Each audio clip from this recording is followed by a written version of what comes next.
I'm Julie Kohler, host of the White Picket Fence podcast.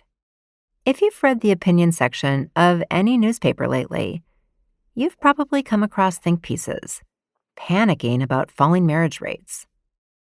They make sweeping claims that getting married will make you happier, healthier, and wealthier. Some even say that getting married is a way to stick it to the elites. I'm not so sure about that. This season on White Picket Fence, we're examining the current marriage panic. We'll go beyond the rosy sheen of love and commitment and expose the darker side to all of this marriage talk and explore what becomes possible when we broaden our imagination around what relationships can look like. Listen and subscribe wherever you get your podcasts. Hey BGG fam, it's Ashanti. We love our BGG community and are eager to get to know you better. That's why we created a short listener survey to learn more about you. Surveys like these are indescribably helpful to the show. They help us secure awesome sponsors like Fair Fight and ActBlue, tailor our content to what you want to hear, and ensure the future success of the show. It would mean the world to me if you could take a few seconds to fill out the survey. Head over to wondermianetwork.com/BGG survey to share your thoughts and to be entered to win some awesome Wonder Media Network swag. That's wondermedianetwork.com/BGG survey. I promise it's super quick. You can also find the link in the episode notes. Thanks so much, fam.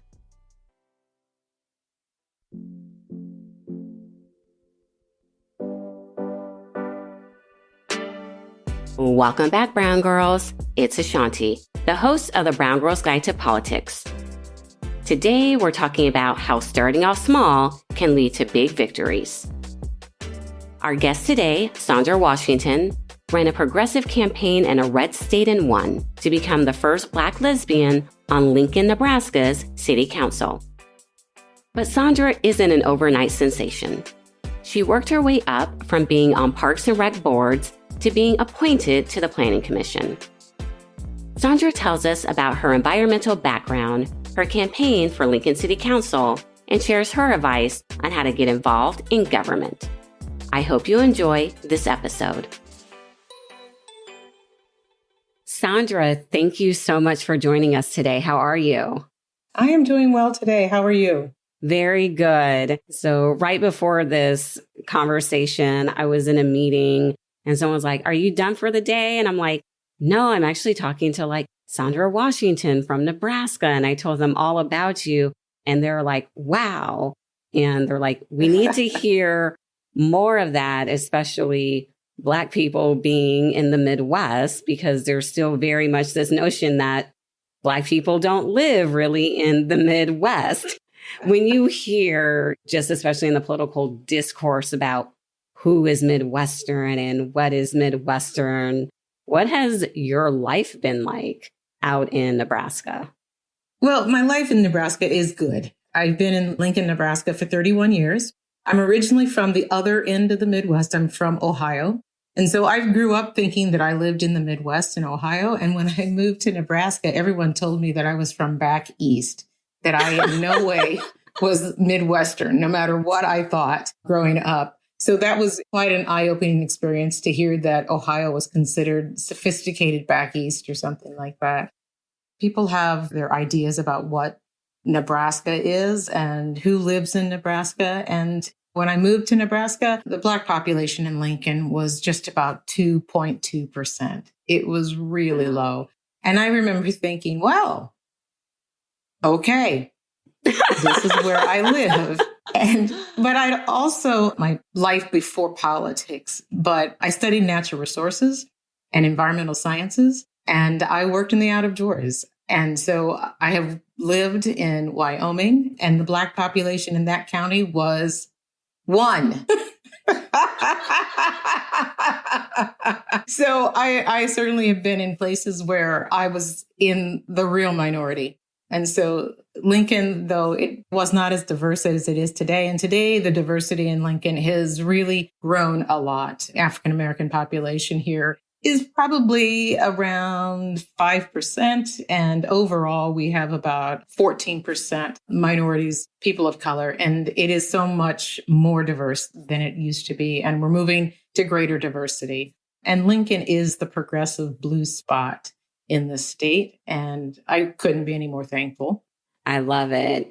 And I do want to hone in on you having an environmental background too, because I think that's so important. There's Black people in environmental fields. There's Black women in environmental fields, and they run for office and win. And it's such a expertise that we need right now, especially as we're dealing with the climate crisis and just environmental factors that impact Black communities. And I have like so many more questions for you, but there's also that level of activism that you had with your environmental background. How did that lead you to where you are today? I have always been really connected to the out of doors, and I feel very comfortable there. It's a safe place. It's a healing place for me. And I guess I didn't think I was being an activist in conservation, even though I was working in that field. It felt like, well, everybody I went to school with and everybody I work with does the same thing. And so this is a normal place. But my activism has always been around people of color and justice and dealing with racism and sexism. And that's really been where I've put my focus when I think about my activism. But where they intersect with each other really came down to starting work with the National Park Service. So I had a career with the National Park Service for 25 years. And they asked me to go in and do community planning work, conservation work in different communities around the Midwest. And oftentimes I would walk in and they would be looking for the conservation specialist who was going to help them with a river cleanup or a trails plan. And I'd be like, well, I'm the person. Let me, hi. I'm the person. I know my stuff here, and we can sit down and we can do some urban planning and we can do some environmental work here, and I can help you with your neighborhood. And that just showing up was activism. I didn't try to be an activist at that point, but my showing up and being the person with the skill set they needed was activism, because their eyes opened up and they were like, wow. And I would be in small communities in Iowa, Nebraska, or Kansas, Indiana. I mean, I worked in the Midwest. I had 13 states in the Midwest region. And so they oftentimes were like, okay, this is the first Black person who's come in to talk to us about recreation or trails or clean water. And I'd be like, yeah. Yeah. And it's going to be okay. Oh my gosh. I know so many of us have those stories when you come in and they don't think it's you, or they think it's someone else on the team who's going to be leading. The number of women where people have actually greeted their assistant thinking that they were the one in charge.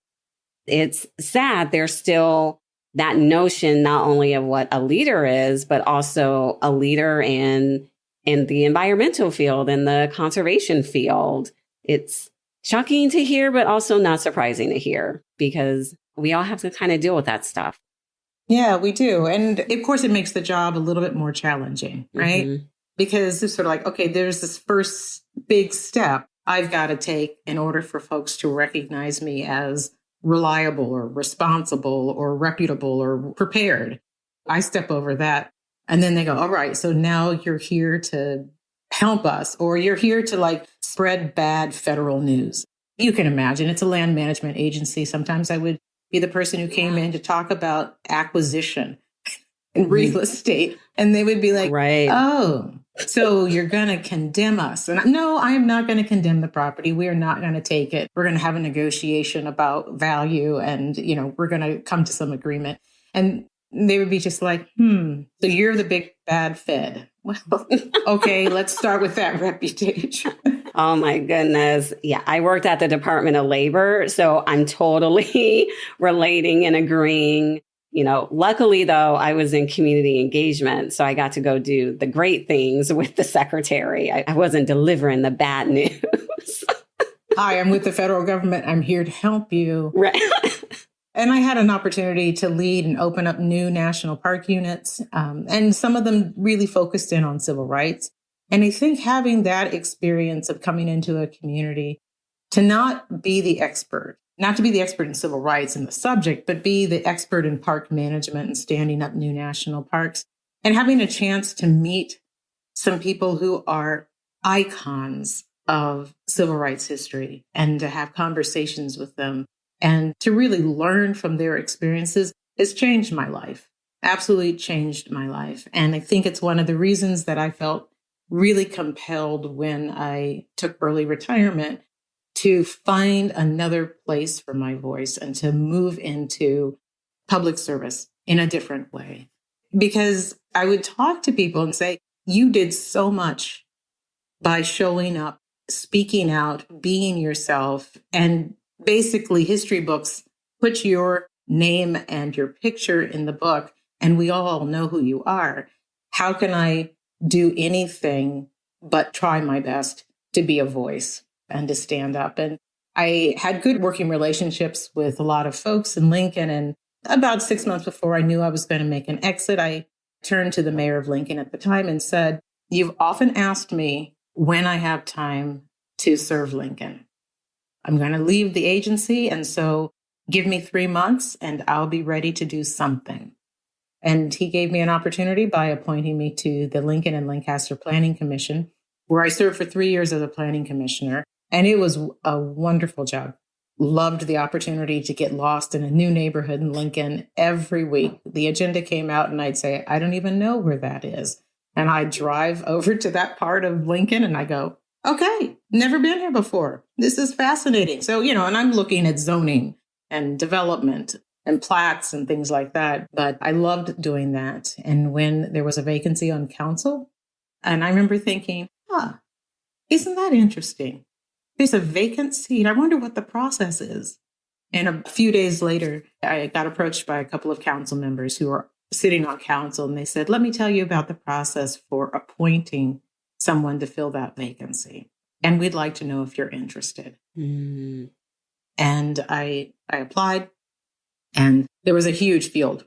24 people applied for the vacancy, and I was selected, and so I learned what it was like to be on council. And so I had a 2-year running start before my election. And then you campaign during a pandemic, which means you're creative.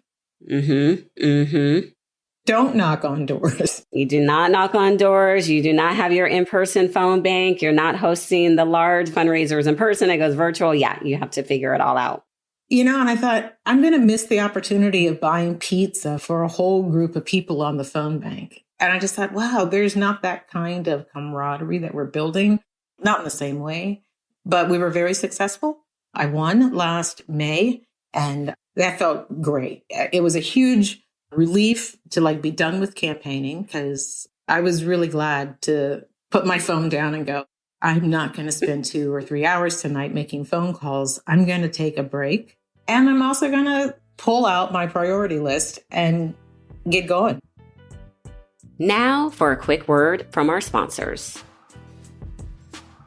Democracy can be messy, and change can take time. Over the last year, we know it's been easy to get frustrated. But the only way we can make progress on everything from access to healthcare, reproductive justice, protecting our planet, and preserving our freedom to just be ourselves is by electing leaders who share our values and our goals. There are some critical elections coming up in 2022, and while voting won't solve every problem, change won't be possible unless we head to the ballot box. We saw the electoral power Black and brown voters had in 2020, and it's time for us to make our voices heard again this year. Join me by visiting fairfight.com today to learn more about the important elections at stake in 2022 and how you can be a part of the movement to ensure all of our voices are heard. The attack on our election systems in 2020 has highlighted the importance of every election and elected official in our democracy. Our sponsor, ActBlue, works to make sure Democratic candidates have access to resources to fight off these attacks. ActBlue is a nonprofit that builds tech and infrastructure for Democratic campaigns and progressive-aligned causes. Their tools help break down barriers to entry, making it easier for grassroots donors to chip in to the causes and candidates they care about, and truly embody creating change in our communities. With the midterms coming up, now is a great time to learn about local elections and identify places you can contribute. Go to actblue.com/directory to find candidates and causes to give to that will help you maximize your impact. And remember to follow ActBlue on Instagram @ActBlueOrg and on Twitter and Facebook @ActBlue to keep up with the latest in grassroots fundraising. And we're back. Here's more of my conversation with Sändra Washington. I want to dive in on this appointment piece because I feel this is so important, but also a missed opportunity for a lot of women of color when they're looking at ways to get politically engaged. Getting an appointment to a board and commission, you're a big deal. You have a relationship with the mayor, but there's just so many everyday people who are serving their community that should think about these appointments either locally or statewide. So just tell us a little bit more from your perspective and give a little bit of advice to the BGG community about why they should think about these boards and commissions. And, we heard from you how it is a great stepping stone to running for an elected position because it lets you know the community more, the areas more, the players more, the issues more. It's really very insightful. Well, I will. And thank you for asking the question, because I think that appointments to boards, commissions, panels, it's a ripe opportunity for folks to learn more about the community, for people to get to know who they are, and to help maybe move you to the next step if you're interested in doing that.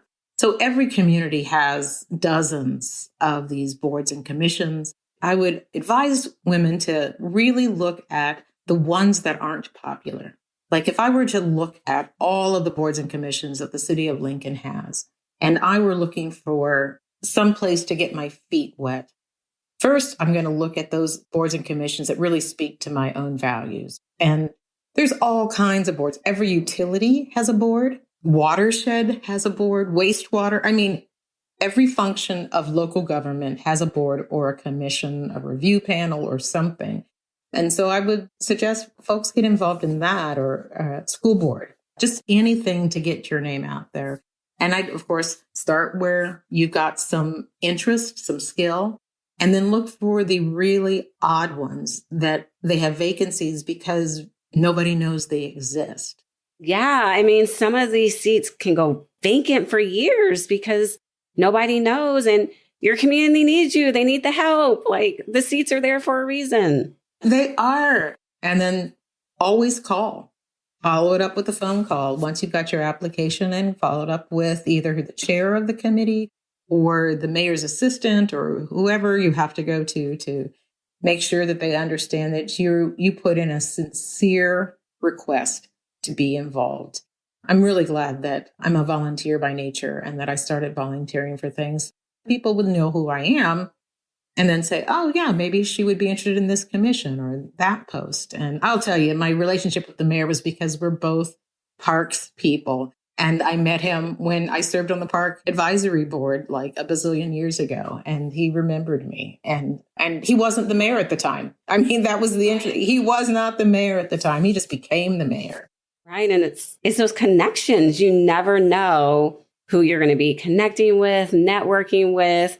And this is why I love your story. And you're just like, oh, back then we were just serving together. We were pals and he became the mayor. Now I'm on the city council. Yeah. Of course, I didn't call him by his first name at that point. His name became mayor because that's what you do. But we all have networks that are immense.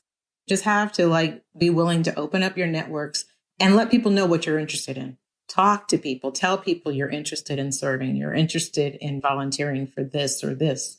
And eventually their heads are going to go, oh, I heard that she was interested in that. Oh, I'm going to give her a call. I'm going to put her name forward. I love it. Thank you. Thank you for that, because I'm just very passionate about boards and commissions. We need more women on them, especially women of color. You're elected to the city council. You mentioned that you get to work on your issues. You had mentioned, oh, I'm wondering how, the appointment works. Was there any particular issue that drove you? I mean, we know you're passionate about the environment, but was there just something else happening in Lincoln where you said, okay, my voice has to be on the city council to help drive some of this change? Well, when I came to city council, it was 3 years ago. So the world hadn't fallen apart yet. And as a planner and a conservationist, I'm really glad I was on the planning commission. And what I saw happening while I was on the planning commission is that Lincoln is in a growth phase. And it's a growth phase that's lasted 15 years, 20 years, and it's going to go on. We have super low unemployment in Lincoln. And in comparison to other places in the country, we have relatively low cost of living. And so I see Lincoln growing. I could tell by all the building permits that came in that Lincoln was growing. And I thought we have to have someone on city council who really understands the planning process and how we manage growth and how we can grow Lincoln, still making space for conservation so that someone is sitting on the dais who is aware of how all of these pieces fit together. And we can still hold on to those physical things in our community that really make us special. Maybe not super special where we're the front page of the New York Times, but special for our community. And hold on to the values that we have around clean water and open space and public spaces. That's just so important in Lincoln. And I thought, I'm a planner. I'm a conservationist. I can understand growth, development, and protecting the environment all in the same place. And I can also understand that Lincoln is growing and changing in the population, and that having more and more census tracts that come in as poverty and extreme poverty. When I moved here, there were no census tracts in extreme poverty. It's been 30 years, but in the last 15 years, dozen years maybe, we have gone from 6 census tracts in extreme poverty to over a dozen census tracts in extreme poverty. And something is happening socially, demographically, that's spreading the gap between who lives in Lincoln, people who don't have enough to get by and people who have plenty. And I thought someone has to be paying attention to this. Someone needs to be speaking up. I am fortunate that I am not a lone voice. We have a city council of 7. And on that city council, there are 2 African Americans, a Black man and myself. There are 3 women. Yay. We even have a couple of people like at 40 and under. And we have gay. We have 2 white gay guys and myself, a Black lesbian, on council. And so we have a pretty diverse city council. Yeah. I am not the sole voice on multiple issues. Oh, that just makes me smile knowing how diverse the city council is. But y'all know I'm biased too. If it was all women, it would be wonderful as well. But that's a really, really great makeup that you got. If women ruled the world. Oh. But we all know Ashanti has her bias. She has her bias. What would you say to the members of the BGG community who are listening and they're like, wow, Sändra did it in Lincoln, Nebraska, but they may just still be a little hesitant about running for office? What advice would you give them? Well, first, believe in yourself. You have a voice that should be heard. You have something to say. You represent more than just yourself. You have the ability to represent many, many people. So don't let that hold you back. I know oftentimes women, Black women, have this feeling that we're not enough, that we don't know enough. We don't have everything we're supposed to have in order to do something. And we do. We have everything. And it doesn't matter if you have 1 degree, 2 degrees, no degrees. We have experience. We have a degree in life that gives us plenty of skills to know how to cut through the BS and cut through the smoke and the haze and to see things as they are. Mm-hmm. And frankly, our ability to code switch and to recognize all the different ways people are talking and communicating with us makes us translators. Yes, it does. We are the linchpin that can help people understand each other. I mean, I don't want to make us out to be superheroes, though I think we are super goddesses.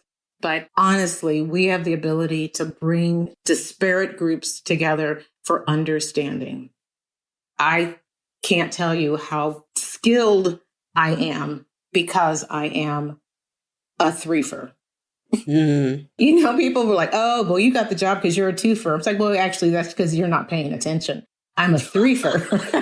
But it's being a queer Black woman that makes me resilient and makes it possible for me to move in multiple spaces, knowing that I have got plenty of sisters and allies around me to do this job. Yes, that part about being able to move in different spaces, it's so true. And, I lead a national women's organization, but I'm very honest with you. I was like, I did not grow up like this at all, like in these rooms, at these tables, all of these spaces.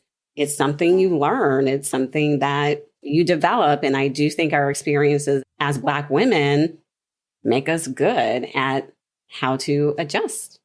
I agree completely. Exactly. Snap, snap. But it's so important to be confident in what you know. It is not necessary to know everything. It is only necessary to know what you know and to be confident in what you know and in your own experience. Don't let it hold you back. And you know what? We're not here to take the safe way. We're here to lean into what's uncomfortable and to know that we can get past that. It won't be uncomfortable every day. It'll only be uncomfortable for a little while. I have a dear old friend who always told me, look, you can walk into a room and people might be shocked the first time, but honestly, shock only happens like twice. They have to get over themselves. They're not going to be shocked by you the third time you walk in the room, and you're not going to be overcome the third time you walk in the room. The third time you walk in the room, you'll be able to walk in with true confidence. So don't even worry about it. I love what you said about the uncomfortable moments, because I feel, at least for me, those are the most powerful moments for growth, because there's just so many people who are just like, nope, you mean I got to do all these things and adjust and learn. And for me, I'm so thankful for those moments and that I didn't shy away and I didn't say, this is too hard. It's helped make me the person that I am. And I still have uncomfortable moments. And I'm just like, damn, but all right, here we go. Yeah, it's being uncomfortable is okay. And you can always recognize that almost everybody is uncomfortable at some time, at some point. Even the people in the room who you think have got it all together, they've got their moments where they're uncomfortable too. Yeah, I say you got to get comfortable with being uncomfortable. Sändra, it has been amazing to chat with you. One more question. What is one of your key lessons learned that you would love to share with the BGG community? You can make a mistake and recover, and that acknowledging that you've made a mistake is actually a strength. Yes, yes. This came up in another interview, and I love that you're saying it again because it's so important, but also important for us as Black women and women of color to say those things out loud, that the mistakes are okay if you're acknowledging them and you're learning from them. Because again, that's part of the uncomfortableness. That's part of the growth. Right. There's that need to be so strong. And I think that Black women have had that. We are strong, and you sort of steel yourself up, and then you don't allow yourself to make a mistake, or you have shame over the mistake. And it's like, nope, everybody makes mistakes. We make mistakes. It's all right. Acknowledge it and move on. And it's all right to say, I changed my mind. Or, I thought that way. Those are the things I was thinking about. And I took an opportunity to listen hard, and I changed my mind. And it's not waffling. It's changing your mind based on more information. Yes. Oh, powerful. Sändra, thank you so much for your time. Thank you for everything that you do. And I can't wait to see all the amazing things that you're going to continue to do in Nebraska. Well, thank you very much, Ashanti. It's been lovely talking to you, and I'm so glad to connect with the BGG network.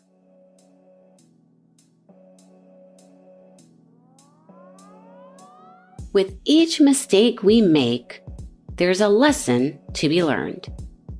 I made a mistake. I'm sorry. Actually, that was the wrong choice. These are things that are very hard for some people to say because it's hard to acknowledge that we just plain messed up. And for women of color, it's also hard to say because we know that every mistake, misstep, wrong decision can be used against us to say we're not qualified, incompetent, or just the wrong person for the job. This leads us to want to do everything perfectly, which then leads us to be stressed out, burnt out, and just plain miserable. One of the things I've realized over the past few years is that I'm always giving other people grace, but I don't give it to myself as much as I should. I admit that I am not perfect. I make mistakes and apologize and do better. But with that, there was still the piece of truly not giving myself grace. And that was due to deep down always wondering how making any mistake could be used against me. But no more. So in conclusion, as we continue to live our lives during a pandemic, working from home, dealing with school closures, and this overall crazy thing called life, let's give ourselves some grace and some thanks for everything that we do, even if we don't do it perfectly.